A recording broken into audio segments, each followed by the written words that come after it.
bahaya yang pertama dari bermuamalah dengan kezaliman adalah bahwa azabnya itu disegerakan di dunia.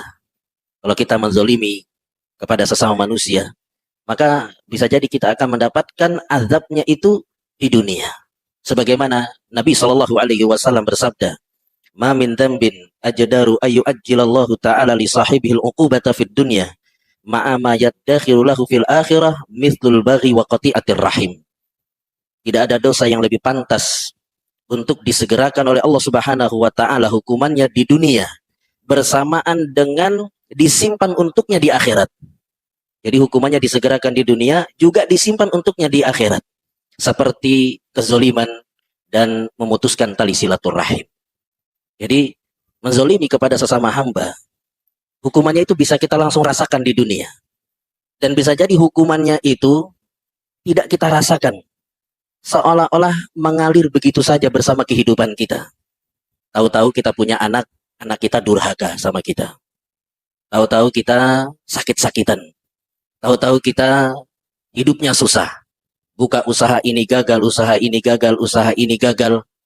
Kemudian kontrak di sini nggak bisa bayar, pindah ke kontrakan berikutnya nggak bisa bayar.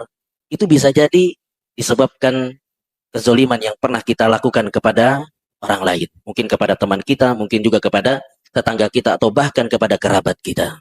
Ini bahaya yang pertama daripada mendolimi sesama manusia. Bahaya yang kedua adalah bahwa doa orang yang terzolimi itu mustajab, dikabulkan oleh Allah Subhanahu wa taala.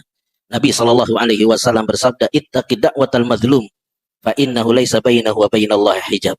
Takutlah kalian terhadap doanya orang yang terzolimi, karena antara dirinya dengan Allah Subhanahu wa taala itu tidak ada penghalang. Maka bisa jadi orang yang kita zolimi itu kemudian dia berdoa dengan doa keburukan untuk kita, sehingga kita mendapatkan ya apa yang dia minta kepada Allah Subhanahu wa taala. Mungkin anak kita sakit-sakitan, atau kitanya yang sakit-sakitan, atau hidup kita susah, ya, hidup istri kita susah, atau istri kita jadi durhaka, ya. Tergantung daripada doa yang dia minta kepada Allah Subhanahu wa taala. Kemudian bahaya yang ketiga adalah menjadikan kita bangkrut nanti pada hari kiamat. Sebagaimana dalam hadis yang masyhur yang sering kita dengar, Nabi Shallallahu alaihi wasallam pernah mengatakan kepada para sahabatnya, "Atadruna mal muflis?"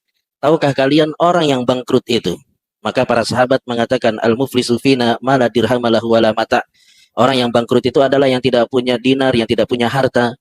Maka Nabi Shallallahu alaihi wasallam mengatakan, "Al-muflisu fi ummati." Orang yang bangkrut dari kalangan umatku adalah yang datang pada hari kiamat dengan membawa pahala salat, pahala puasa, pahala sedekah. Namun bersamaan dengan itu, qad syatama hadza. Dia pernah mencela orang ini. Wa safaka dama hadza. Pernah menumpahkan darah orang ini. Wa akala mala hadza. Pernah mengambil harta orang ini.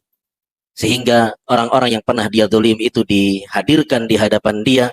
Kemudian pahala yang tadi dia bawa, pahala sholat, pahala puasa, pahala sedekah, dan pahala-pahala yang lainnya dibagi-bagikan kepada orang-orang yang pernah dia zalimi. Sehingga pahala dia habis, sedangkan orang-orang yang dia zalimi itu masih banyak, maka orang-orang yang dia zalimi itu memberikan dosanya kepada dirinya. Sehingga pahala dia habis, dosa dia menumpuk, maka orang seperti ini pantasnya ada dilemparkan ke dalam neraka.